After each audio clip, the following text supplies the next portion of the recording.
Yo, guys, you see the news? Let's figure it out, boys. Hey, you guys want to think for ourselves? Let's everybody think for ourselves in this group text.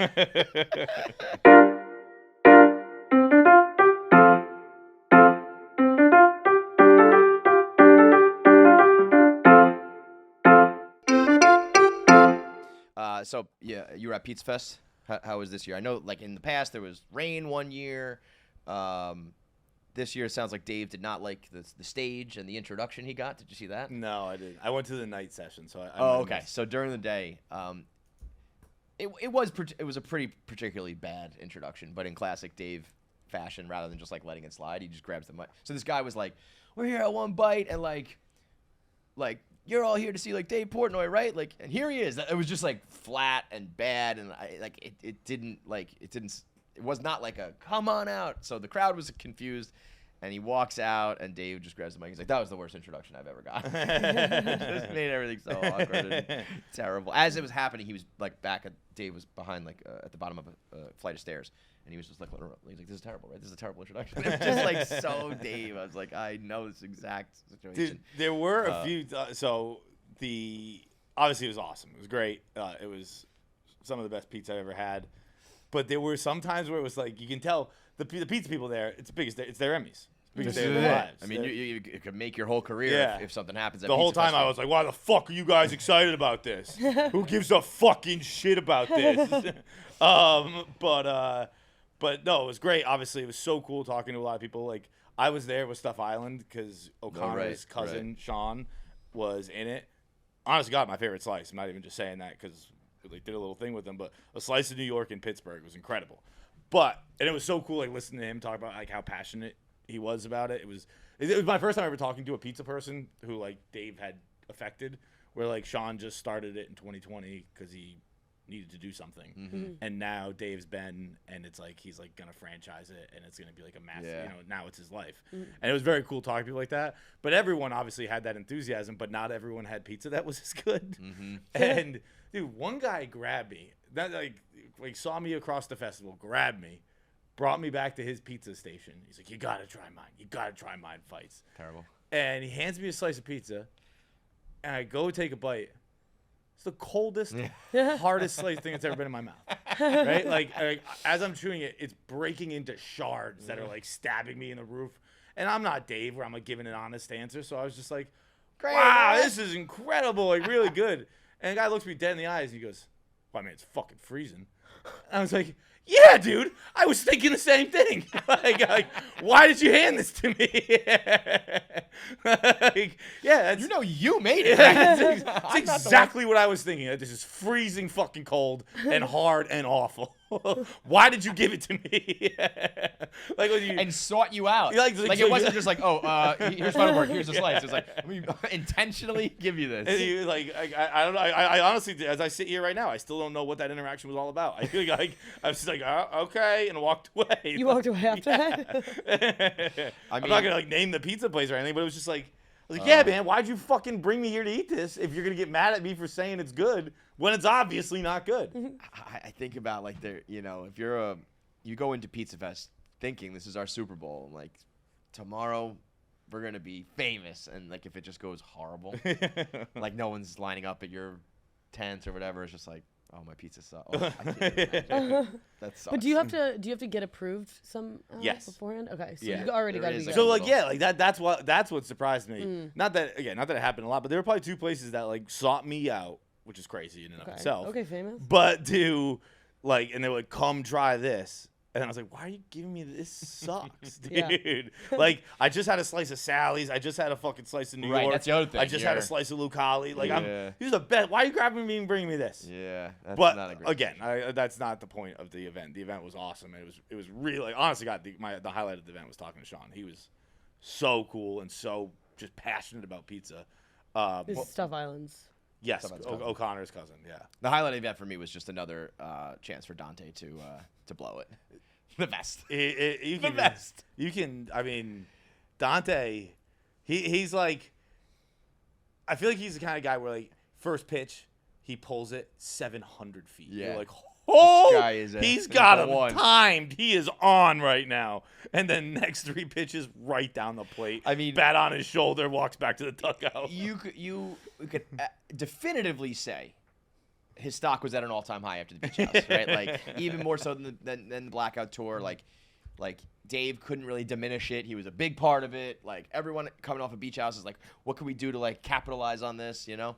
And Dante goes ahead and makes the biggest bonehead decision with the boss. And I almost don't even blame. So Dante was supposed to DJ Pizza Fest and like had agreed to do it like a long time ago. And then he ended up going to the Cubs game with Anthony Rizzo, which I almost don't even blame. Like Anthony Rizzo retiring and being like, I'm going to the bleachers, and Dante used to work at Wrigley. Like that's probably worth like skipping a work event, you know? Yeah. But you almost have to say that. You have to go to Dave and be like, I don't know. Like, I'm making this choice. Like, I know you're going to be mad, but, like, you know what I mean? Yeah. So Dante tried to pose it as I had, like, a prior engagement. It's like, it definitively was not. Anthony Rizzo retired, said he was going to do this all after after one bite. So there's just no actual conflict there. You got to I think you just got to take your lumps. I don't know. I would like to say I would be like, no, I would go to work. But if something that important happened, you want to go to it, fine. But you can't play it off like, it's not my fault. Like, this is just, you're fucking bailing on this guy. You know, you're bailing on Dave Portnoy at Pizza Fest. This is not going to go well, you know? And maybe he knew it was going to be a bloodbath, but It's bad? Dave's mad? I saw like 3 tweets where like things that he was just like, anything he saw, he would just like kind of construe to make fun of Dante. You know what I mean? So I feel like when he does those things, he's pretty mad. You know? Yeah. I also feel like Dante's like safe in the like you can't actually be mad at Dante. Almost the same way. I think Dave would highly disagree. Really? Okay, Oh never mind. yeah. But he's mad like he's mad at anybody who fucks up every time. It's like, I know you're not going to get any better. Yeah. It's like Mincy. Mincy just did it again. Mincy went on ESPN while Fox 1 was airing, and Dave tweets it out. He's like, this is the biggest selfish piece of shit I've ever employed. But like, guess what? Mincy's back tomorrow. Well, it's like Dave and Dan they like to have the island of misfit toys, and it's like there's a lot of misfit toys acting misfit. I actually give them credit for that. That like yeah, Mincy's been fireable 100 times, but like you created this. Yeah. So I think they do a good job at like when it goes south. Like, well, I hired a bunch of fucking idiots. They're acting like fucking idiots. Yeah. But so Dante's in the crosshairs for Dave over this thing. And then he's seeing red, just trying to point out anything with Dante. And this tweet, man, Dante's crazy. We know that. But this is, even by his standards, I think, hilarious and ridiculous. I got to find the quote tweet from Dave. Yeah, okay. Send it over if you got it. Dante wanted to create a group text. And it said, I'm starting a critical thinking text thread for John. If you're already rolling your eyes, it gets so much worse. I'm starting a critical thinking text thread for us at the company. I'm starting a critical thinking text thread for us at the company who don't believe everything the media and agencies try to push on us, and instead ask questions and think for themselves. Who else should be added to the list? I don't want moles like Danny who are just going to screenshot and post it. There's only one other person on this text that he went to one person to like start this crusade. Who do you think was on this text? This is so disappointing and depressing. Who do you think was on this text? Who do you think was the one person that Dante started this think for yourself so we can be philosophers group text? I honestly, my guess would be like literally anybody else at this company. Like there's no good person. Nicky Smokes. Nicky Smokes, of course. I was thinking, for some reason, I was thinking New York. I was thinking Frank the Tank. Like fucking Nicky Smokes. And so sometimes it's crazy. Sometimes it's just like, how is he so dumb? So Dante's concern was he didn't want Danny because he didn't want anyone to screenshot it and rat him out. Right. So what did Nicky Smokes do? Screenshot it and sent it to Dave. Wait, no, I think Chuck Nasso screenshotted it and sent it to Dave. He's the third one. in the chat. There's 3 people in the Chuck chat. was going to be my guess. Chuck was going to be my guess the as chat well. here. This is Yeah. So okay. Chuck, That makes sense because I it says didn't 2 know. people, NSDD. So that's Nicky Smokes DD. which he thought Chuck wasn't gonna screenshot. Yeah. That's like sending it to guess. That's even stupider. So thinking that Nicky Smokes is going to be your philosophy buddy is crazy because he's Nicky Smokes. And thinking that Chuck, a.k.a. Gaz Jr., Gaz 2.0, is going to keep this quiet, I don't know what's stupider. So Dave's tweet was, Rule 1 of Dante's Critical Thinking Club, no moles. Rule 2, figure out who the moles are before starting the club. I mean, that's obviously, I get it. It's like Dante, Nick, and Chuck were talking all summer at the beach house and probably had these conversations, and Dante's like, And, this is and gonna these be 3 adult men exchange texts to these views. Yo, guys, you see the news? Let's figure it out, boys. Hey, you guys want to think for ourselves? Let's everybody think for ourselves in this group text. Yeah, you're right. Because Nick Smokes did say, side note, you're such a rat, Chuck. So that does make a little more sense. But equally just as funny. I can't think of something that I would want to be less a part of, but also more a part. I want to be blind CC'd on that. I just want to see the text. I do not. Please never show me those texts. Oh, I can't wait. Like, I mean, I would love to see the Critical Thinking Club talk on Charlie Kirk. Like, they must have been firing over the weekend. I mean, that is. There's a part of me that needs just like a Dante, Nicky Smokes, Chuck podcast now. That's the CTP, man, the Critical Thinking Podcast. I'm so like last information in, like first whatever thought out, whatever. Yeah. Whatever. Yeah, but I have to be careful around Dante because Dante started going off on some of his conspiracies, and I was like, that's a really good point. No, you would get roped right into the Critical not Thinking like Club. the political ones, just like the certain ones. I was Just like, the ones how like your pyramids got built and stuff like that. Yeah. Standards. Yeah, we know. But yeah, that's Dante, man. He's tough. Like all It's- in one he makes weekend. it Like, but that impossible to defend him. It's like his Dante's quest is to make sure anyone who defends him or says a good word about him looks like an asshole. idiot. I mean, yeah, because like I remember the days of like Barstool Radio, like 1.0, when I was hosting with Dave. My role almost exclusively was always to like help people and defend them. You know? And oftentimes I really meant it because me and Dave just like diametrically are opposed. We like had opposite opinions on everything. But there would definitely be times where I'd be like, this person is an idiot. They fucked up, but Dave is burying them right now. So I'm trying to throw a lifeline, trying to throw a bone. So I would find myself in these positions of like defending people going against Dave, and like inevitably everybody at this company will do something where Dave will be like, that's your boy. Yeah. It's not my boy, but yeah, you're right, that's my boy. You know, because it's like I guess, you know, I feel like people either really do a good job of staying off Dave's radar or like a bad job. You know what I mean? Like I feel like if you really want to, you can do it. Just stay out of it. Yeah. But people will do it like 90% of the way, and then they just lose their heads and do something crazy, stupid. Dude, I'm the master at that. You're the king. I am the dude. I was this. I was gonna say you were right beneath him and somehow stayed off his radar. I was this close to Dave Portnoy this weekend. He has no idea. Yes. But that's no that's clue. been like forever. Like literally when you were in the Milton office with him, you'd still somehow Dude, dodge. I am a king at becoming invisible. you didn't even get credit for going to Pizza Fest? Huh? You didn't get credit for going to Pizza No, Fest? I don't. Dude, I didn't even need. that- Why do I need credit for Yeah. it? Bro, everybody goes to Pizza Fest thinking they need like the supreme leader to be like, thank you for coming. You know.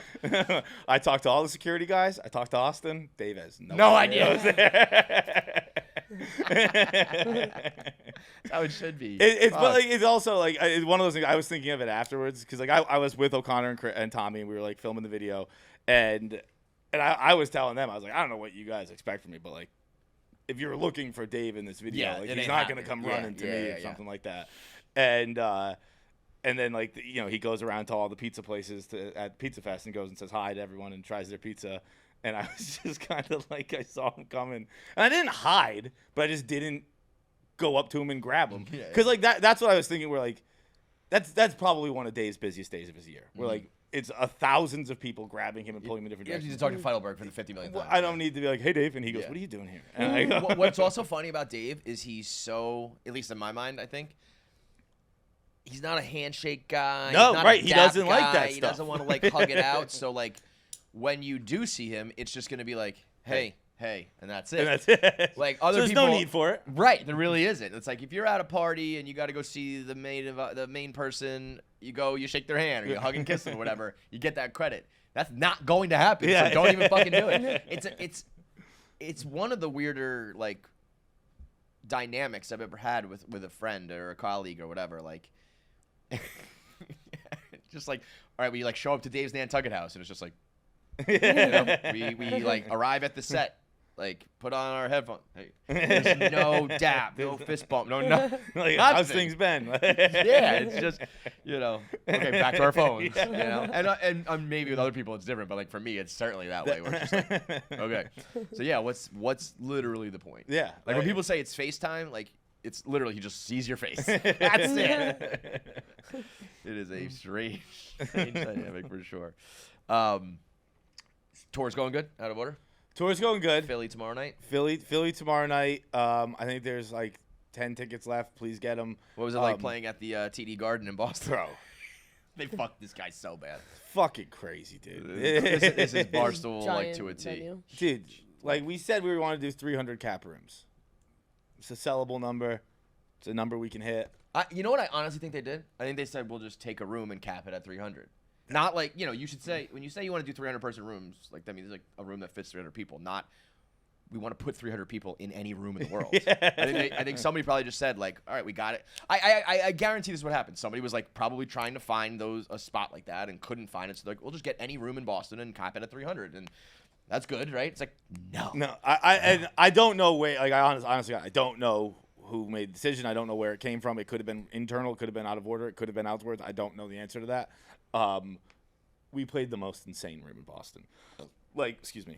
We played a room in Boston that was like, I don't know, 40-foot ceilings, probably filled like 1,200 people. I don't know what the number is. Like, there were 3 rows. It's a massive venue. There's room for pyrotechnics. Yeah. It was huge. And then, so, like, once the tickets went on sale, word I got was, like, tickets are going great. Like, everything did 200 night of.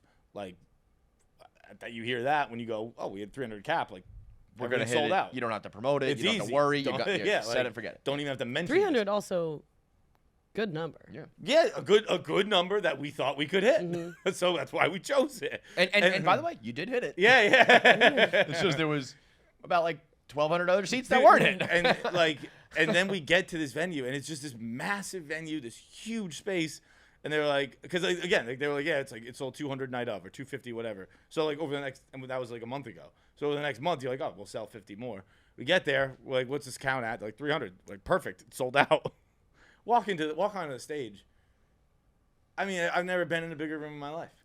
It was insane. Was it like stage up high, floor? Stage up high, seats floor below? down. Ooh. Like It wasn't in. It was like the. It's like the Hulu Theater at Madison Square Garden. It's in the big stadium, but it's not the big, the main thing. But it's like theater inside of an It's arena. a theater inside TD Garden, and like people were asking the bouncers where their seats were. The bouncers were like, we don't know. We've never had fucking seats out.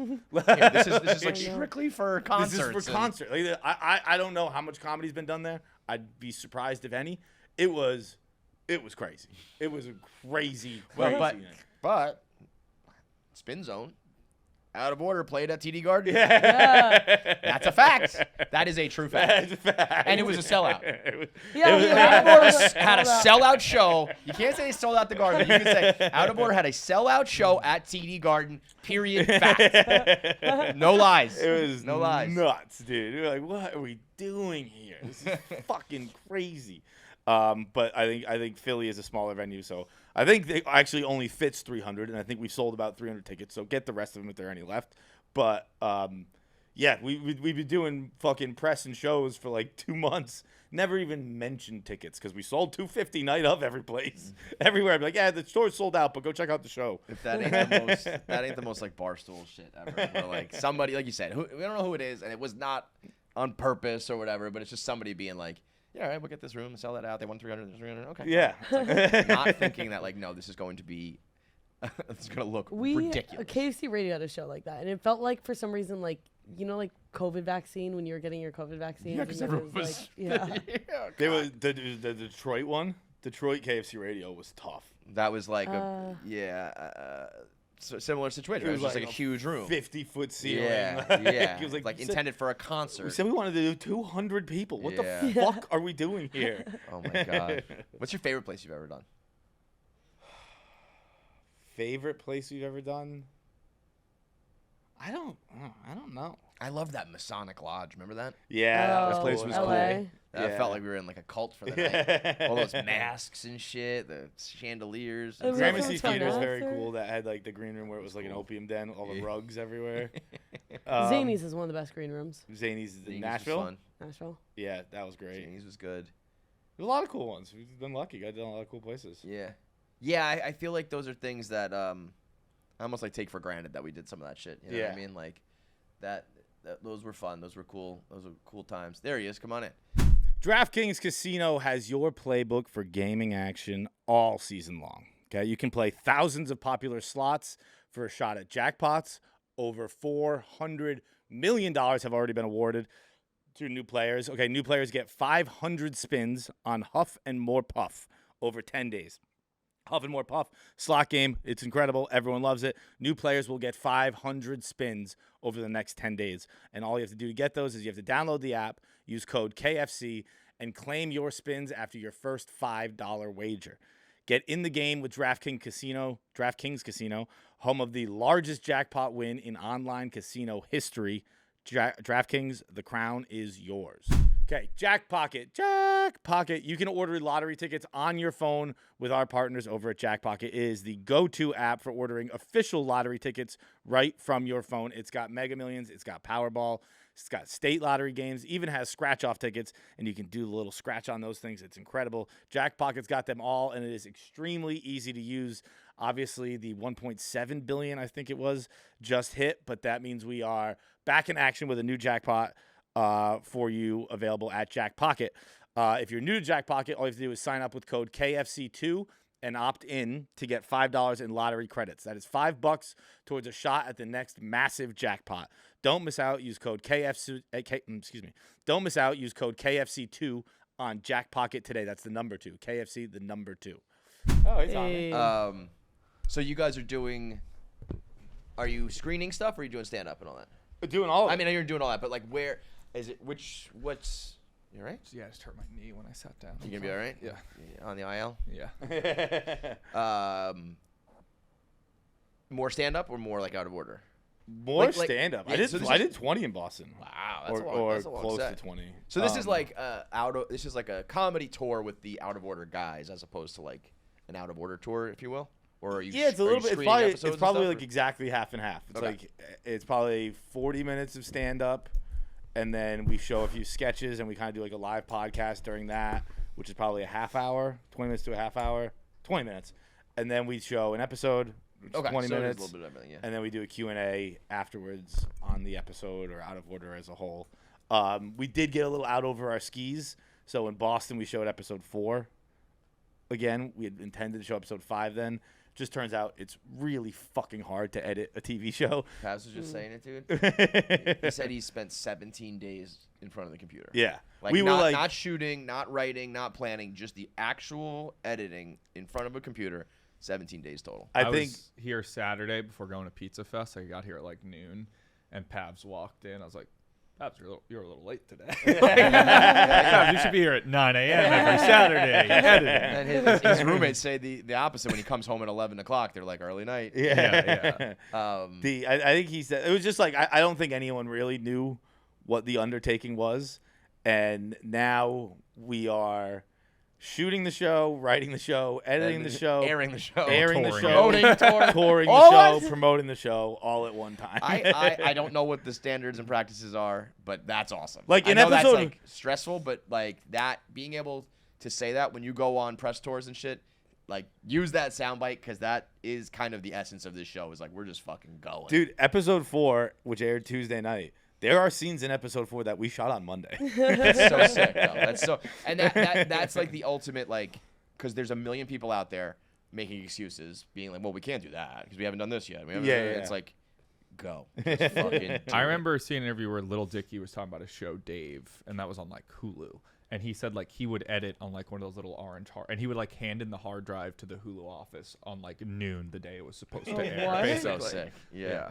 We're basically doing the same thing. Yeah. I walked in on Friday and I was like so uppity, being like, "Oh my god, hey, how are you?" And he would just look back with seriously like the most dead look in his eyes. And he was like, "Not good." Not good. And the funny part is it's gonna be like, all right, season 2. See, yeah.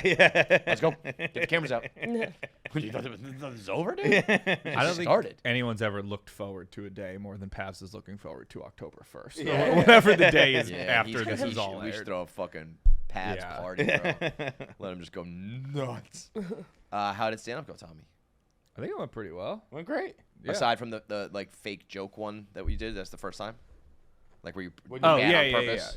This was the first time I've gone up there with jokes that I wrote, Yeah. expecting people to laugh. Did That's they, why like people were like, "Oh, you have the experience of like the other time." I was like, that was like more or less like acting. I was being a character, saying things I didn't think were funny, and I knew people wouldn't think were funny. So this was like the first time where it was like, you know, I was unsure how people would react, Looking but for that validation. I got enough laughs where I was like, I don't have to kill myself tonight, both times. So yeah, I liked how doing long, it too. how long was your set? Probably 7-8 minutes or so. It's something pretty like long that. too, though. I mean, there are people who start out with like 4. You know what I mean? 3-4 minutes, just like get a couple jokes in, a couple laughs, and you're gone. There's been both times where like I've had a ton written in like Google Docs forever, but like there's like another 2 or 3 minutes I have like for this that I haven't done yet because I like both times I kind of awkwardly ended. I was like, all right, that's enough laughs. I'm gonna get the fuck off Smart the though. stage. Like, but I was like, then I don't know if I'll ever do it because if it goes poorly and I'm not getting any laughs, I'm also gonna want to get the fuck off the stage. So I needed to be like excuse me, like like I need to be killing like at the Apollo. I think for me to do those 2 extra minutes. Or are you doing old like stuff that you've written a long time ago, or new shit? I probably wrote them years ago, probably. Yeah, so like things you've the been few waiting to kind of unleash. Yeah. I guess some And like like stuff obviously that I've you never did in like a Tommy's never done it Thoughts in or like Tommy's anything. Thoughts or Wow. anything. Yeah, That that's why I was seems like weird. Like why like you know, so did you write it thinking this is for stand up? Yeah. Okay. Yeah. And you I was have like, my one day I will have do it? very different Google Docs. I have sketch ideas, I have stand up ideas, then I have TikTok Tommy Thoughts ideas, and then But TV something show like ideas. Tommy's Thoughts kind of is like observational stand up type humor. Yeah, But I you think they're thought- less like I'm talking about these like they're a piece of art. But like when I would do Thursday Thoughts, I wasn't like thinking about, oh, this is the punchline. Like this is the setup, this is the punchline. I was like, this is just 2 sentences about something I'm thinking. So I'm sure I could, and I have converted some of them more. But no, to me, it's like I kind of did. That's why I was like apprehensive about doing it in front of a Barstool audience for the first time. Is like I don't want people to expect, oh, that's Tommy. He's gonna do like Thursday Thoughts, or he's gonna like suck Dave's dick for 8 minutes on stage, or something like that. Like I kind of wanted it to be like, you know, an audience who like they just think they're seeing a random stand-up comedian. But it obviously helps that we had people that were literally paid tickets to see us and were expecting to laugh. And people after were like, I didn't expect that from you. Like that was good. Like fans in the crowd and stuff. I saw Esther on her podcast talking, and she was talking about she had a couple girls on her show who are later in life comics, and they started when they're like 30. And I feel like that kind of gets like there's like a stigma or a bad rap, and she was like, I so wish that I did it that way, because she's like, I started out when I was like 17. I had no life experience. Yeah. And you're trying to talk like definitively or as an authority figure on anything in life. You have no fucking clue. And also, she was saying that she like, or the other girl on the show was saying, it's on Trash Tuesday. She was saying like, I'm happy I had 10, 15 years of adulthood where every single one of my experiences wasn't, okay, what's my punchline for this? What's my tag for this? How am I going to turn this into my act? I was just living. Yeah. And now I can do those things because I was just living. But if everything you've experienced since you were a teenager is what's the joke for my stand-up act, it's like you're not living a normal life. I would argue like I thought I was crazy because I was like I would have hated doing this when I was like in my 20s or whatever. And now like I really enjoy doing it. And I was like, I just didn't have like my brain didn't work the right way. Wait, so you're saying you're happy you did it this way? Or? I'm happy I did it this way. Okay. Yeah, like, I agree with the guest on Esther's show because it was like we still did it where we still had like excuse me. Would you have some hot dogs before the show? Burping, bro. I keep burping, dude. I keep hanging around with Tommy. Tommy just burps all the time. You're a burper? No, Pope. What the fuck? Tommy Pope just burps into the mic all the time. Yeah, that's right. But I find it to be much like more handleable. Yeah. like at older. Where it's like, okay, I think it helped having like KFC Radio when we were doing KFC Radio, I would always be like, this isn't stand-up comedy. No. I'd be like, this is not the I crap. felt the same way. Yeah. And then once I started doing stand-up, I was It's like, like, that was stand-up. We were just doing it sitting in a chair. Yeah. Like, we sat in front of a desk. I was like, That's really it. never mind. I've done this for a long time. 100%. Like, I think live podcast is a little bit different because you have somebody else out there. Stand up, you're all alone. And the expectation, I think, from the audience is maybe a little bit like it's more informal and whatever. But otherwise, it's the same shit. And I said this when we were talking to Sam Adams and Quinn the other day. Like, and because we didn't think it was stand-up comedy, we didn't write anything. Yeah. So we just went out there like fucking idiots. Maybe I don't know what other live podcasts do. Maybe, especially if these people are comedians, maybe they are just writing these jokes and portraying it as live podcasting. But at least I was fucking just ripping. Yeah. But you We had guys a would couple- like work your material where like we'd go on like spurts, and the first night it would be completely like normal, but then the second you guys would like do it again, and by the end it was like scripted, like jokes. Yeah, the yeah. reaction By was night- scripted. 2 or 3 days, and we worked By at a night bit. 3 of a weekend, we had a set. Yeah. It And was then like even, that's That just was stand-up actually comedy. I really wish we almost made more like maybe like behind the scenes or kind of like showed that, because we were really doing it pretty early too. It was always like the flight in and like the hotel for like a couple hours ahead of time and like the dinner before the show was like the material. That's like every time it was like, Yeah. okay, we'll talk about this, we'll talk about that, blah, blah, blah. And the first night it was just kind of saying like the craziest thing just happened, and the second night it was like say that joke again, and the third night it was like a segment, Yeah. you know, a bit. I think it's like how you were saying, like when you started 17. Like I think definitely on these trips, like if we have something funny happen at the Cheesecake Factory or something, we're like, that's getting used tonight. Yeah, like yeah, we're yeah. using that at the live but that, show. yeah, that I wouldn't want to live my whole life that way. No. Right. You know, that it's like it's what we were talking about of like if you're a vlogger or whatever, and it's like you're gonna take your phone out to film and like get your content, and that fine, but it kind of kills the vibe. Yeah, like yeah, if something right. fun and exciting's happening, and you're like, oh, let's put on a bright light and film it. It's like, that sucks. Kind of. Then that's sort of like internally going on if everything is for your stand-up routine. I think the only thing is, and maybe this is kind of a misnomer or whatever. Like, I always thought you have to bomb for a long time first. So if you start when you're 30, you're gonna be bombing until you're like 40. Yeah. You know, and you gotta work open mics and all that shit and empty rooms, and it's like. That was probably true back then, but in this world of like, well, I came in with some followers from my vlog or my podcast or whatever, and the audience is already here to see me, and I've done this in a different form anyway. Like, I don't really think you do. You know? You have to learn and you get better and shit, but I don't think it's like, all right, I have to start out bombing for 0 people for 5 years first. I just don't think that's true. I think also like the benefit of, you know, a comedy club or whatever show as opposed to open mic is like people go to a comedy club, like they're expecting to laugh. Yeah. Like you could say something that's not that funny. Like, and if you said it to your friend at dinner, they wouldn't even smirk. But like when you're in that setting of like this person's on on the stage with a microphone, like I'm supposed to laugh at what he's about to say. Or Right. Did you see what Mark Norman did with Speed? With I Show Speed? You know him? Yes, I think so. I know I feel pain. So Speed is like, you know, he's right up there with like Kai Cenat, like biggest streamer in the world. Came to New York, went to I want to say maybe Gotham or one of the clubs, The Stand, and he was like, I don't know what to say, and Mark Norman was like, just say it. He's like, what? He's like, say the N-word. He's like, that's it, and he just got up there and says it, and everybody laughed. Like, and then he did a backflip and ran away, and actually I'll try that tomorrow. People were actually kind of pissed off, and it was like, why does this guy get stage time? And like, that's all he did, and you know, there's a whole problem with it. But That's also So stupid. That's, who was mad? right. Who? Yeah, the internet. Like the comedy. No like, one in the purists room was of- mad. Right. They No laughed. one, no comics at the stand were mad. He also he did a flip and left, so it wasn't like I'm up there. I took up 30 minutes of some comic's time. It's like I did something stupid. I got my clicks for the internet. The audience laughed. And the it's done. internet It's is kinda just like the- arguing about things that don't need to be argued about. Like, No. The But, internet's like- doing that. Like, No. what is the point of even having that conversation? Yeah. Like, But I people were bet mad. there were Who? stand-ups People who weren't in involved. real life who like don't like that. I don't fucking Oh know. no, I bet he's true. I bet there are. Because I'm not saying like Shane Gillis. Like I'm talking more like struggling like people like in a Yes. city Are or- mad that I Show Speed had 3 seconds on stage? Probably before. I bet you before that it was only 3 seconds. I guarantee there are people who like can't get past at a club if they want to Right. get past that. Can't. Yes, get time. celebrities get to go on stage. Every comic understands that. I don't think so. Yes, they do. I don't think so. I don't know. I bet Or there's they understand it, but they're still mad about it. I could see someone being like, speed, I guarantee there were people upset about that. And then maybe when it lasted 3 seconds, they're not. But it's like that. Could Yeah, have been I don't my even 5 mean that minutes It's or a whatever. comedy club. It's supposed to have like fun things that people do for 5 seconds, 10 seconds. People pop up. Like that's what a comedy club is. I agree with you. I'm just saying. I'm saying everyone agrees with you. I don't I- think I- that's I don't true. There's no know. there's no I'm person surprised with a you real, think this after knowing all the comics we know and how like sensitive they can be and how like. But they'd be like, any comic that I know would be like, yeah, fucking Speed showed up for an idiot. He was an idiot. For a minute. Yeah, but we're talking about like the successful ones. I'm talking about like it's more Yeah. people like still like grinding at like open mics. like and there are stuff. people who hate like Steve-O, big time.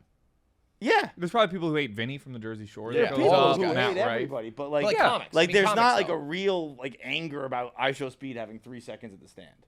There isn't. I mean, it's probably the same thing as like Steve-O and Vinny and them. It's not like a real anger, but they're probably like, fuck this. But like Steve-O's a comic. There are plenty of comics who don't think that they're like you're like a whatever you call Steve-O, a shock stunt But, man, like, and you're like now taking up the club. Which guy? Like who's mad though? I don't know their social security You always numbers. win arguments because you always ask for names. It's, Well, I've like seen it happen I so many there's times. just I was it's like, well, who? who are we arguing with? Nobody right now, but I think there. It's I like would- your tweet. Like who the fuck are you arguing with? You Fuck up. I know bet what there, I mean? Like who are these people we're I arguing had to with? send a tweet to like 6 people I know this week and be like, people are really Excuse mad me, about should I apologize for saying murder's bad? Like no, who are you arguing with? Who had to be told that? No, it was a whole thing. It was bad. I mean, I'm not really arguing with you. I'm just saying that like this is definitely a thing that people think that if you haven't earned your right onto a comedy stage, people get mad about that. But like I go to comedy clubs. People jump up there all the time, and it's like, oh shit, that was fun. So and so popped in for 3 minutes. Like no The one. audience. The audience, the comics are like they go up, they go, shit, that was Speed. Like they have a joke when they get up there. I don't think anyone in the room was mad about I Show Speed. Okay, Fox 1. On Fox 1, you can stream your favorite live sports so you never miss those "did you see that" moments. That means Fox NFL Sundays, college football Saturdays, the MLB postseason. It is all in one place. Fox 1 is built for live. Edge of your seat plays, jaw-dropping highlights, the kind of moments that make you shout in your living room like you're at the stadium. In sports, news, and entertainment, all streaming live. That is the way it is meant to be watched, live. It's also the best way to stay locked in on your action, whether you're sweating your fantasy matchup, taking a parlay, or just riding the chaos live as it happens. Start your 7-day free trial today with Fox One. Offers are subject to change. Go to Fox One for more complete terms and conditions. Saxx. Saxx is the original pouch underwear, changing the game since 2006 with its patented ballpark pouch technology. It is the most comfortable underwear for men, period. Think about it. You change your oil, upgrade your phone, rotate your sneakers, but you're still rocking those stretched out boxers from college? That's crazy. Your underwear is the one thing you wear every single day. Saxx underwear gives you breathable fabric, no ride-up legs, and a pouch that keeps everything in its lane. No chafing, no riding up, no weird adjustment midday. Just distraction-free comfort that lasts. It is the kind of underwear that you notice. It's the kind of underwear you notice when you first put it on and then forget about it because it's just that comfortable. Once you try Saxx underwear, you realize how bad your old underwear really was. Upgrade your drawers, upgrade your day. Visit Saxx, that's 2 X's, that's SAXX.com to upgrade your comfort today. Not in the room, no, on the internet, but for sure, yeah. Right, because there are people who like, Everyone in the room thought that was fun and cool.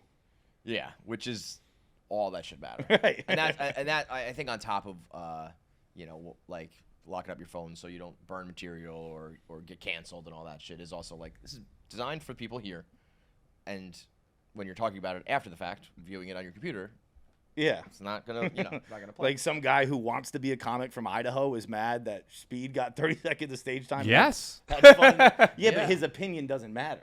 Yeah, but Yeah, that's nobody's another opinion story. matters, That's another argument. What? Like we're not saying these people's opinion matters, but they might have these opinions. Right. Okay, so what we're doing is maybe opinions that exist, we're getting mad about them. I'm not mad about them at all. Nobody's This is mad. just like a thing that occurred. Yeah. Something happened. That's it. It's like, I mean, I've heard Steve-O talk about it a lot. Like Steve-O has said, he's like, there's a lot of comics who hate him, and he's like, has to navigate that. But if I Show Speed starts a world tour tomorrow, people will probably get mad about that. But like, I don't think anyone's mad about him popping on stage quick. Yeah. So when you did your set, were you where like what's the lineup? Are you Feits Are you came guys out for juggling all like a that? minute to be like, welcome to the show. I do and like then- a ad read at top. Shot. Always a good way to start a If you come to stand-up an show. out of order show, don't worry, there's gonna be plenty of fucking ad reads for you. Do an ad read at the top, and then Tommy goes out for 10, and then it kind of flip flops like. So you're leading off too. Like I always think like I know that there's always just kind of a natural order of like there's a closer at the end, but I feel like the opener is just as important in a lot of ways. Yeah, maybe I shouldn't be the opener. I don't know. I guess I haven't really thought of it like that, to be honest. Has Owen ever tried stand up? No, I don't think he would. I wish he would because he'd be very funny. Yeah. But Owen would be a great like joke writer for a comic. I Yeah. feel like he just never wants to be in front of the camera. Right. Yeah. But like that. I also think as you start to learn more about like the industry and like how many people have writers and teams and stuff, like that'd be a perfect guy to help with your set. You know what I mean? Yeah. Like I was of the school of thought that like there's people who write their own jokes and there's people like who not, and you realize not everybody has writers, A team. paying people, teams, all that shit. And I think a lot of it's not even like paying people. It's more just like you're talking with your friend. Like I've talked with ideas with Tommy. Yeah. And I'm like, oh wait, that actually pretty good. Like I talked with Owen about something. I was like, wait, that's a good line.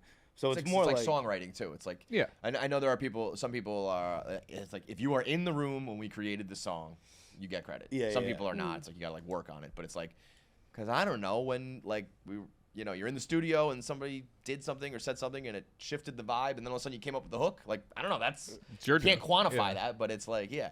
And I definitely think if you're talking and like just coming up with scenarios or punchlines or whatever, that's all writing. Yeah. Yeah. He'd be a great guy for that. But yeah, it was fun. I think I'll still be nervous, I think, every time before I go on stage. But like I think more like tomorrow now I'm like, oh, I'm looking forward to that. Yeah. Are Like- you gonna continue? Oh. That's what I was gonna say. Like, are you outside of Out of Order? I'd like to maybe try, like we were talking about, maybe like trying, because I know you got to prep for the Burt tour, like go up in I'd like to go up in New York City. Living like, here is where again, without like a Barstool audience. I mean, Yeah. there might be some people in the crowd, but like, without like these people paid for Out of Order mascot tickets. right. So yeah, I mean, we'll see if the next two go well too. If I bomb at some point, we'll Maybe pack that'll be it the up. last time. I don't persevere. I screw up one time, it's over. But until then, I'm just gonna keep on going. Yeah. But yeah, I mean, like you said a second ago, it's just like if the people. I think even going like around New York City, like it's a little different than an Out of Order audience, but like it's still gonna be the same type of thing. It's like enough people in the crowd probably will know you or like Barstool or whatever, and they're at the comedy club. Like those people are always there to entertain. Yeah. I'm not looking to go on a worldwide tour, but like if I keep enjoying doing it, I'm getting enough laughs and go up at whatever, a club on a Friday night. Why not? It seems fun. I was like whenever I'd get up, because like when you're in it, like I feel like you almost like black out up there. Like I was like, okay, people are laughing, but you're not like really thinking about it. So like I was probably very annoying to everyone in the staff or like on our tour after, because they'd be like, so people laughed, right? Like people were laughing. Like I was like, the one question I had, I feel like I kept asking was like, so if somebody asked me how did it go, I can say it went well, right? What would you have done if Tommy bombed? I don't know. Would you have lied to him, or would you have been like I would love to tell you that I would be honest and be like, we got to work on that. But like, if you walked off stage, I probably would have been like, that's great, man. You did great. That was great. That like joke about like blah blah blah was funny. I think It's a good hard to question. just tell someone like Because you sent me the material beforehand, and it's funny. So I said it's funny. Had it not been funny, I might have stopped. I might have like. Well, yeah, that was sort of like, listen, before I get up there, like there was a time to stop. Yeah. yeah. But yeah. once you plug had now. gone on stage, no matter what, if you had never shown me anything and it wasn't funny, if you got off stage and you like, how'd that go, I probably would have said it was funny. Well, that's not very helpful. Now I don't know if I can trust anything But you no, said. but I'm saying I would have told you beforehand. Right. When you sent me the material, I would have said this isn't funny. Do Gotcha. something else. Okay. Also, I probably would say So no, you're I would never so say. you, I so would you're never not say. lying, and it did go well. No, I'm not lying. It did go well. I would have No. said that's not. I don't think that's gonna go well. I would have said that. I don't think I would ever say that. I also think that like, it's a relatively subjective thing, and so much of it is about confidence that like maybe I'm wrong. I didn't like it, but like I don't want to like just fucking dash it, you know. And then if you're going up on stage, even just one part of you going like, well, I don't know, that guy told me he didn't like it. Like it's not where If it would have had to have been atrocious. Yeah, like, or like dude, they're gonna for your kill you. career. Like, if you were up They're there, gonna like, shut the tour down. if you were risking, like, if you're talking politically or something, where it was like, bro, this is gonna be bad for business, and you're not going. You said the N-word how many times? Right. That's a whole different story. But like, I've also learned on like the internet is a lot of people hate, but I'm also like. There's an audience for everybody and everything I found. It's like, that sucked. And there are people who love it. So, I don't know. Maybe people love Tommy's shitty set. I'm not going to be the guy to say it. So Yeah, it is also like, I think I always like, I almost expect immediate success or immediate failure. Like, it's always got to be one or the other. But it's like, no, like, those are my first 2 times doing stand-up. Like, it went pretty well. And if I keep doing it, it'll probably get better. I think that's a little bit of a Barstool thought too, is like, because we don't really do development and fostering, and so it's like, are you number one with 100,000 views, and you're not? If you're not, you're done. You suck. Stop. You know. Right. Or I was like, I'm okay, gonna get off that stage, and they're either gonna be like, "You're the next Louis C.K." or "That was the worst thing I've ever heard." Like, I didn't expect the middle ground. Like, yeah, that was good. It's never how anything in life is. Yeah. I described it as like, when I first started doing stand-up, I felt like I was in a brawl. Like, I'd get on stage and I'd black out, like you said, and I was just saying shit and just like throwing hands and hoping to hit someone. And then as it's gone on for like a year now, I feel like I'm in a fight where like I'm squared up and like I'm reading you, you're reading me, and it's like a boxing match rather than like just fucking hit someone. Yeah. Like more tactical of like say this word this way or whatever. Yeah. I went to the Savannah Bananas this weekend. Oh, did you? And that was something that like when I was first watching it and then seeing it like explode, I was kind of like, oh, what? I don't get it really. Like, why is it so popular? And I was kind of skeptical of the whole thing.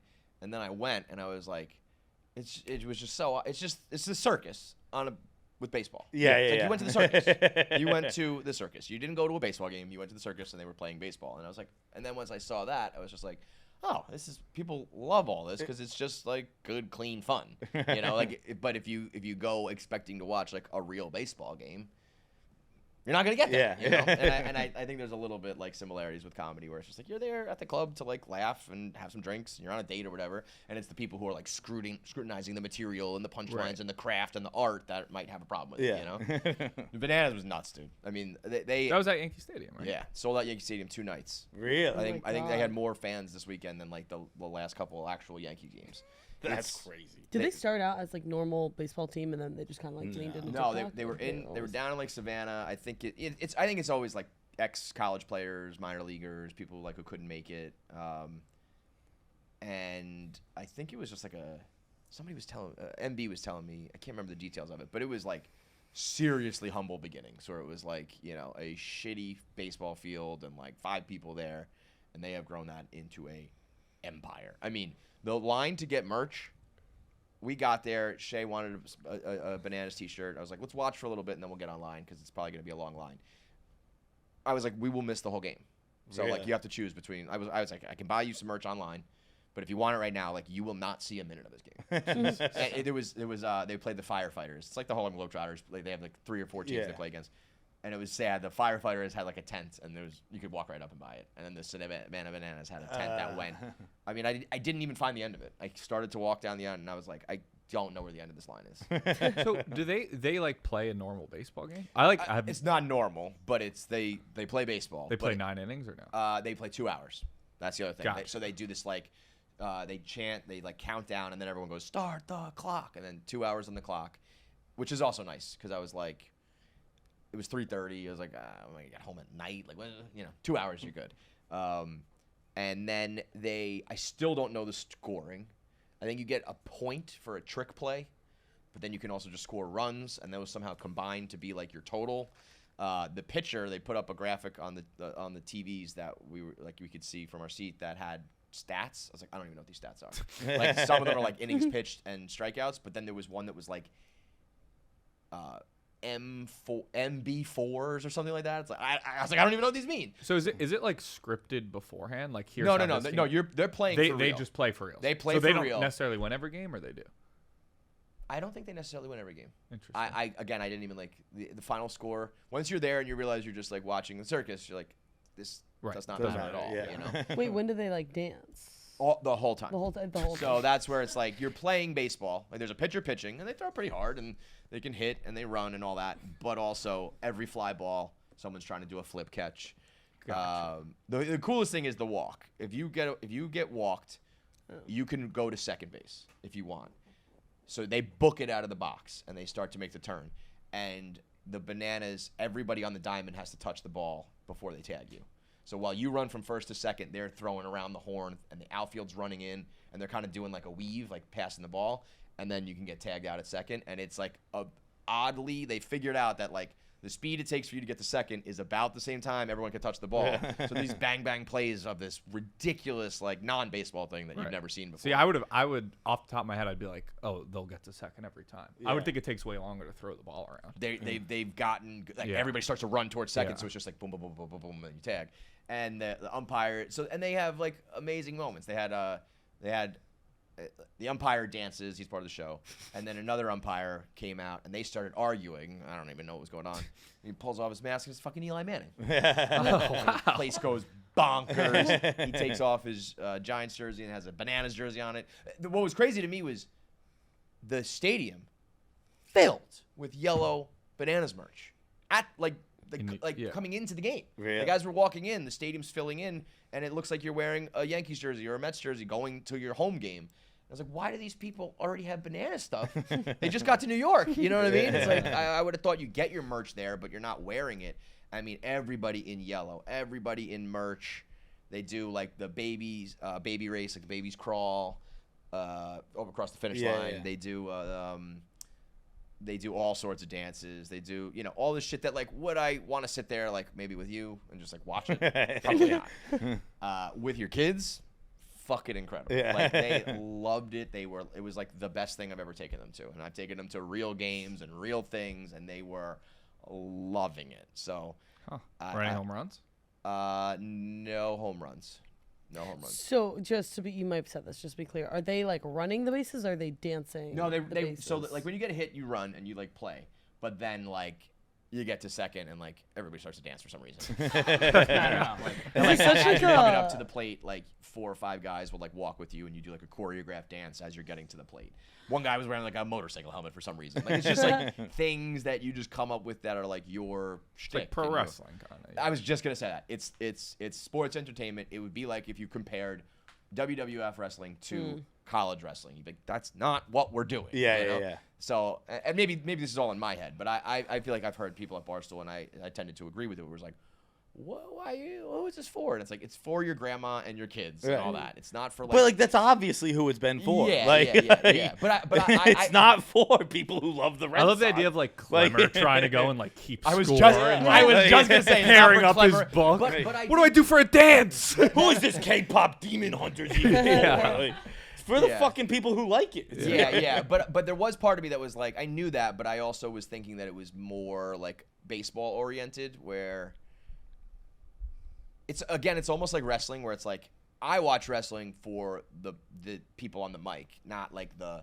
physical wrestling. There are people who like the physical wrestling, Right. And I was thinking like, are people like watching the baseball? And it's like, you're really not. You're really not. They are good enough that it's like I'm sure whoever's pitching was throwing like 90, you know? So it's fast. It's not like you're watching a softball game. Like it's like if you were to watch like the celebrity softball game or something, it's like you're not even watching that at all. Right. Like, they're physically impressive enough that it's like, yeah, you can, and the guy on the stilts is like fucking awesome. And Shay knows like a couple of it's also a lot of thirsty women. A lot of thirsty women for sure. So there's, different angles for it. Young kids. Savannah old- Bananas is a new NHL.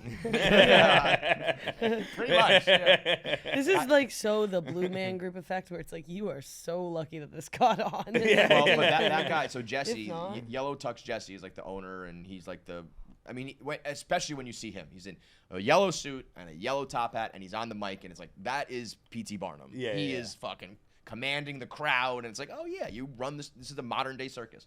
But they were down to like their last dollar, and there's a clip of him with Gary Vee, of course, and like way back. And to Gary's credit, he was like, stick with it.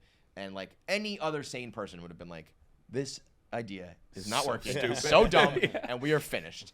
And I think they like took out loans and they sold their house. I'm sure, crazy shit like that. And now, I mean, he is adamant. Like I think their tickets are between $35 and $65. He's like, anybody, if you paid anything over that, it's secondary market prices. That's not us. He said he will never sell the league. Even the merch, I think was like pretty reasonably priced.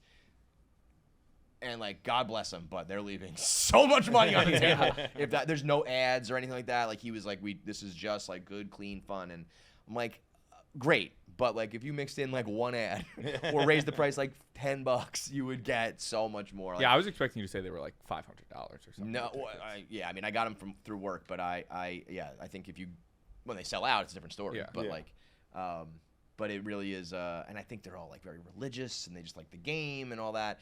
What I'm interested to see is if they do expand, or like what I think will happen is like a major league ball player is going to retire and be like, can I play for the Cincinnati? Yeah. And when that starts to happen, unless they are really pure of heart too, I think they're going to be like, I want like $500,000 for this, you know? Yeah. And then it's like, if you charge an ad, but you can see Aaron Judge is retired and playing for the Bananas now, maybe it's worth it, whatever. Yeah. I think the first night they had, not Lin-Manuel Miranda, but the guy who played Hamilton after him came out. So they just have all that sort of shit, and it was a really well-run production where I was like, wow, this is fun, like top to bottom. They've got their own songs, their own gimmicks. Everyone knows the words. They're chanting along, like all these things. It's like very, because even it's like, who's a fan of like the circus? Like people go to it, but it's like, do you know all of the things? So I'm there. I'm happy with my kids, but I'm just like, whatever. But there are people who are like, I got to tune into the Bananas. And every time. Yeah, that's why when like you were like who are the people in real life that are mad about whatever? Like in my head, I'm like, who are the people in real life that love the Savannah Bananas? Like I've never met Millions one. of them. I I know, know, but but I haven't met one. I mean, obviously maybe it's just like a regional thing, but like I've never like met someone in my life who's like fucking love the Savannah Bananas. Yeah, they are out there though. I think if you're like on social, I mean, like I didn't know anybody, but Shay was like, oh, that's number 4, that's Jackson, and this is my other second favorite, and all that. But yeah, it would be like being, a fan. Like, oh, I love the bearded woman at the circus. You know what I mean? It's like you like being there and having the fun, but do you like the actual, contributors, creators, and like people do. It was fucking. I'm pretty sure I went on a date with somebody from the Savannah Bananas. You blew it. I know, but the more you could be a Savannah Bananas wag right now. He said that he like was on it, but then I feel like it would have been more of a thing because it's a huge deal. But he had just said it in passing. I think. But I didn't know what it was at the time. I Enough just remember people, thinking and that's especially fun. if you're playing on like the teams they play against, and you're not one of the stars. That is a great lie to tell girls. Yeah, I would never know. Phenomenal game, like on the apps or at the bar, being like, I played for the Savannah. As long as you look it a little bit. Yeah. I'm not one of like the stars, but like we play. Oh, that is. Yeah, there's no way that he gold. was. He didn't. Maybe, but he also could have just said that. Guys, go do that right now. That is a hit, right? You will get laid for it. If you're going to trade crypto, do it right. Do not do it on sketchy platforms. No sketchier customer support. That's why we here at Barstool and at KFC Radio only trust Kraken. Kraken lets you buy, sell, and swap over 300 cryptos without the lag, crashes, or clownery. Buying crypto manually? That is old school. Recurring buys let you automate your investments so you stack sats without even thinking about it. DCA done right. Buy more when the price dips, less when they spike. Link your bank in minutes, set it, forget it, and let your portfolio grow. Kraken Pay is instant crypto payments. No more excuses. Whether you're covering a lost bet, splitting the tab after a night out, or sending funds for the next wild adventure, Kraken Pay lets you move money instantly and with zero fees and no banks holding things up. Oh, and refer your friends. Kraken will hook you up with $200 in USDG just for spreading the love. So quit waiting. Head to kraken.com/barstool today. This is not investment advice. Crypto trading involves risk of loss and is offered to U.S. customers excluding Washington, New York, Maine through Payward Interactive Incorporated. What else we got? We were making fun of Dante before. Do you have any input on that? Dante's Critical Thinking Club. Oh yeah, I mean, Dante that was to Chuck and Nikki Smokes. Like, first of all, like, you don't think Chuck of all people is going to be the one, but then I think he might have forgot that it was Chuck, because so I texted in our Beach House cast chat, and I was like, let me pull it up. I sent the tweet. I was like, crazy how much they're out to get you, Dante. It's sad, really. And then Nikki was like, LOL, Chuck's an op. And Annika was like, is Chuck the one who screenshotted it? I was like, yeah. It was like, I thought Dave was in the chat. I was like, Dante, you thinking Chuck of all people isn't a mole is insane. And he said, fucking Chuck, with a bunch of question marks. Like, almost like he was just realizing Chuck is the one who like was the mole. It's like, it was obvious. So if you look at the screenshot and you remember the two people you texted, it had to be Chuck. He's got that brain that just goes. It's just, I think Dante's brain just short circuits sometimes. He's just the dumbest person of all time. I thought he was in Italy. And then he's just at the Cubs game. Yeah. Remember he's like buying a one-way ticket to Italy, never coming back, and then he's just like at Rizzo Day. Yo, Rizzo Day was wild, by the way. That's the way to do it. To retire, hit the bleachers, buy everybody beer, get drunk, fuck around, make the beer snake. Like, the fact that was like a rarity is the problem. Everybody should be doing that. That ball getting hit to him is 1 in a trillion. Oh, a home run hit him? Bro, he's in the bleachers. The guy hitting the ball, it was a prospect that got called up. It's his first home run ever. It hit him in the hand. There are people I didn't who go. even see that. That's, oh yeah. No, so like, he's doing interviews. He's like mic'd up. He's sitting right there. The ball gets hit, and you see him like he's like, and it hits. He doesn't catch it. And that's the other thing. Oh, he dropped it. Dropped it. It's like one of the most like sure-handed defenders of all time. He drops it. He was like, "That's why I'm retired." And everyone was like, "That's because you shit-faced." But like, there are people, season tickets, go to 1 million baseball games, never even sniff a foul ball, let alone a home run ball. This guy shows up for 1 day in the bleachers, gets hit right to him, hits him in the hand, and he drops it. Like, truly 1 in a trillion. But that's Savannah Bananas shit. It really was. It really was. By the way, the best thing about the Bananas is that if the fans catch a ball, it counts as an out. It's incredible. Oh, really? Oh. It is incredible. It happened 3 times, which also I almost feel like people like. I was like, everyone's catching the ball. Like, they were like pretty hard. Yeah, they're trying, you know. And I mean, like the players all turn and they're like, oh, and they run off the field. It's third out. That's a very, very. Is it for both sides? Yep. Anybody. So what if you're like a diehard Bananas fan? Like, do you not want to catch it? That's a great question. That's a great question. Spike it. Yeah. I think the moment probably gets over. Like, I don't give a fuck. Did you see Rodney Pete steal a ball from Max Muncy? I actually don't know if this was recent. Because my algorithm's all fucked up at the time. But Max Muncy was like leaning over for a foul ball, and it's Rodney Pete and Holly Pete, and she was like kind of scared, and he puts his glove out and catches it, and then he realizes what he did because Max Muncy was like, what the fuck? And Rodney Pete just puts his glove behind his back. Can you bet on the Bananas? Like, just I don't know. No way. Yeah. I would I'm sure there's like, I bet maybe like not legally. Do like a novelty bet where it's a maximum of like $50 or some shit like that. But there was a lot of baseball content. Did you see Ken Rosenthal? Yeah. Ken Rosenthal got fucking vilified, bro. It might be over for Ken Rosenthal. He was at the Brewers game. It was a Fox broadcast, and they had like a walk-off, and so he's there to do like the post-game interview, and the guys come to do the bucket, the Gatorade bath, and so it's hectic, and everyone's kind of scrambling, and he backs up, and there's a cameraman like squatting down filming, and he bumps into the cameraman and knocks him over, and he turns and looks at this cameraman with disgust. He was like shakes his head, and he's like, fuck it, you know? And everyone was just like, what the fuck, dude? It was as unlikable as someone could look on camera. As unlikable as I've ever seen. It was like not that bad at the end of the day. It's just like he bumped into him, but there was part of me, I guess it's kind of like that, the mom who stole the foul ball or the guy who stole the US Open gear, where it's just sort of like, I would just never do that in public, you know? Like, how did you think that was okay? It's a cameraman trying to get the shot. Like, and Ken Rosenthal was looking like, what? Why would a cameraman be here in my way? Yeah. It's like he's fucking filming the game, dude. He hasn't said anything after? Not that I've seen. And it was as one-sided as I've ever seen. Because he's also Ken Rosenthal. He looks like a ventriloquist dummy. He's 5'2". He's got his bow tie on. He's looking like such an asshole. There was that, and then my favorite story in a long time, the old man on the softball team. Did you guys see that? Oh, yeah. I was going to say you'd love it. This dude. It was cute. He's 81, playing on what I assume is a pretty competitive softball team. Looked like there was a couple other older guys, some white-haired guys, probably like 50, but this guy's 81. And it was a post from, it said, my husband's on a softball team, and they had this 81-year-old man on their team. And this was the text he sent the group chat. And it was at 2 in the morning, and he sends this long chat that was like, I just woke up from my midnight pee, and I just want to let you guys know, like, how appreciative I am that, like, you guys give me life, and I'm so appreciative that you took me in and allowed me to play. And he's like, without you, I wouldn't work out. I wouldn't lift weights. I wouldn't stretch. I wouldn't, like, be alive. And he gets to the bottom. He's like, I don't even buy bananas that are green anymore because, like, I don't know how much time I have left here.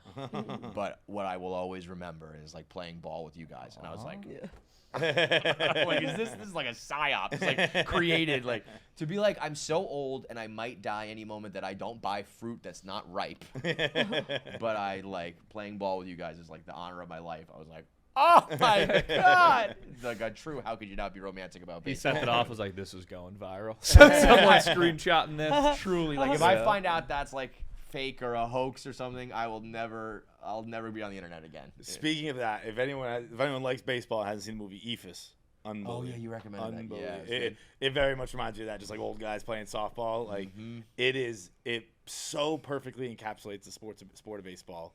I thought it was a great movie. Baseball is Mets are just killing me. Killing me right now. I have been watching with such joy. The Score mobile app. Tommy was randomly be on the road. Tommy go, oh no, Pavs. Did you see what happened? The Mets lost again. It was. Say this. Don't let us get in. Don't let us get in. I hate to rub it in, but like what was it? Some play against the Rangers this weekend where someone threw the ball away or something, like first base or Alonso or something. Yeah. And like I think it was the Pete, Rangers announcer was like, and then the guy didn't cover and he just like threw it anyway. It was yeah, just like, what the fuck? I think it must have been the Rangers broadcast, or he was like, the Mets are Metsing or whatever. And that brought me so much joy where it was like, it doesn't matter who owns your team or who you sign, the Mets will always be the Mets. And that, it gave me so much satisfaction. But my eye's still on them. Like, until they're eliminated from I was everything. gonna say, do not let them in, because like once if you get in and like the pressure of like collapsing is over, right. Or they might just have or like, they might a just shitty be bad. right. They could get like swept in the first round and see you later, or it could be like Juan Soto went 4 for 5 with 2 home runs and like their pitching didn't totally suck dick. That's how I feel about the Yankees. Where like they're probably, I assume, going to play the Red Sox in the wild card round. It's like there's no team in the AL where I'm like, the Yankees will definitely lose to them. But there's also no team where I'm like, they will definitely beat them. Like, I could see them getting swept in 2 games, and we will be like, no shit. No kidding. Or, like, they could win the World Series. I'd be like, yeah, that actually kind of they're in checks very out. similar boats, honestly, the two teams this year. The Mets, like, I mean, a 9-game losing streak right now, 8-game losing streak in the middle of September really doesn't look like it. But, like, the way those two teams are playing is, I think, it's like they could win the World Series or they could be an absolute joke at any given moment. But Red Sox would be... I think there's there's been enough time of people being like the rivalry is dead that it's about time for it to get back. Yeah. They played in what was it, 2021? They had the 1-game playoff, but that was like so. The only thing I remember from that game was the John Sterling, Giancarlo home run call. Yeah. I was saying I would rather, like, for the Mets, not like I want those guys, but I'd rather just like play the Phillies, where it's like, I've seen you a million times. Yeah. Flip a coin, we win, we lose, whatever. Like, I don't want to play like the Padres. I don't want to play one of these teams I don't see and don't know, and it's like, ugh, just give me what I'm used to. Give me the devil that I know, you know. You're gonna look baseball player-esque today, in a good way. In Brandon Walker's high school T-shirt. Why are you in that? I was on the Yak one day when like someone sent a bunch of T-shirts, so we all got one. I like it. Too much point. Do you guys like the Nader sisters? Okay, they're a little bit. They've always gone over my head. Like I see them in passing. You're not sophisticated enough to understand the Nader over sisters. my head. They're nuanced behavior. They've been around for a while though, right? And they're just popping off now. Yeah. They came on my radar like the past couple weeks, and then this weekend. I just don't believe this tennis thing for a second. No. Wait, what is Really? So Brooks Nader is like trying to be the new Kim Kardashian. Okay. It's literally like a Hulu series with a bunch of sisters who are hot. And as the new season comes out, and as she's doing press, She's at the U.S. Open, which already the U.S. Open to me has become the #1 like New York City socialite influencer thing. So like strike 1, 2, 3, 4, 5, and then like the news leaks that she's dating or fucking or hooking up with both Carlos Alcaraz and Jannik Sinner, who are facing each other in the final. And like she goes on Jimmy Kimmel, and Jimmy Kimmel seemed to be like disinterested, and he was just like showing pictures of her at the U.S. Open. He's like, "Are you or are you not dating Jannik Sinner?" It was just like, here's your fucking talking point, you know. But then I heard that he's like an executive producer of their show or a part of Hulu or something like that. So it's like maybe he's a part of it. It just felt like the biggest publicity stunt I've ever seen. And like tennis is the new hot shit. You have the #1 and #2 guy. It's literally the plot of Challengers. Like everybody was saying, like, what is this? Is she Zendaya? And on the show, I guess the sisters were saying like Brooks is just like Kim, just like the Kardashian sisters, but not in an NBA way. So I think they were literally like, how could we be the Kardashians, but like not quite them? Like let's just pick a different sport. Yeah. And it happens to be the new sport that is gaining popularity and is part of the social scene. Is tennis on the come up? Yeah. Oh yeah. Fucking gold, Yeah. baby. Yeah. Carlos. I mean, I want to at least say maybe definitely the U.S. Open. Yeah. I don't know about like tennis on the whole, but like the U.S. Open. Carlos, I mean, fucking young hot Spaniard will get asses in the seats. Yeah. He's What is Sinner? Where's he from? I'll tell you. He's from Italy, but they consider him a German in Britain. Oh, they don't like him. It is also like, well, like the report was like she was dating both of them throughout the tournament. Like that's certainly not true. Could she have hypothetically fucked both of them on different nights at parties? 1,000%. It's like if the headline said Brooks and Nader fuck these two guys, I'd be like okay. But you're Checks dating out. the #1 and 2 guys in the world as they face off in the like I don't know. That just seemed like we're just trying to make this and I don't know, but maybe I got my tinfoil hat on because neither player is saying something. I don't know. Wouldn't you just maybe come out and be they're like, probably that's just not like, true, yeah, or like- maybe they're like, I'll take the pub that I'm fucking Brooks Nader. I think I don't they know probably what it don't care. Like even Yeah. if they're just like, it was a hot girl I hooked up with in New York City. Like, I don't give a fuck. is. Yeah, maybe they did. They don't even know. It's like, I don't Yeah. know. Oh, that Yeah, blonde that that I could've fucked been like a her, year yeah. ago? Like, yeah, sure, whatever. But it's I funny think to you're watch. so right. Yeah. It's funny to watch It's the like how anatomy girls are of being a- fine with being one of your blondes. It's like, well, I'm fine with. Yep, it's with exactly people the saying same that. thing. It's exactly Compared to the same Dave, thing. compared to John Hamm, and compared to this, it's like, Yep. Jesus Christ. Tommy's on a fucking hot streak, baby. And I guess he did some good stand-up. We don't really know. No, Tommy was great. Tommy was very What good. did they say? They, as in John, said it was good. All right, we'll wrap it up tonight. Another episode of Mascots, episode 5, which is a big one, right? I feel like, or is Five's I've heard really good. I 5 think and 5, 6. 6, and 7 are the best 3. Yeah. Yeah, same. I thought 3. The ones that are coming out next are the ones you gotta watch. Until now, I thought 3 was the best. I thought 4 was 4 like was- on par with 3, but I thought 3 was a little better. And then I think from now on, I think they get 5, 6, 7 are all increasingly better. 6, 7. I agree. Yeah, I mean, it's hard to say without like Yeah, we haven't seen anything. seeing them. I'm just- I just watched like 10, 15 minutes of 5 at Pavs' desk, and I liked What it. if Yeah. Pabs is just like delusional and like Yeah. I sick of know. it, and like all of a sudden it just sucks. Yeah. You're just like, like the edit is Using terrible. outtakes, The lips yeah. are off. Yeah, like It's like the horse drawing. yeah, that's exactly what I was thinking. It's like Game of Thrones season 8. All right, we'll see you guys on Thursday.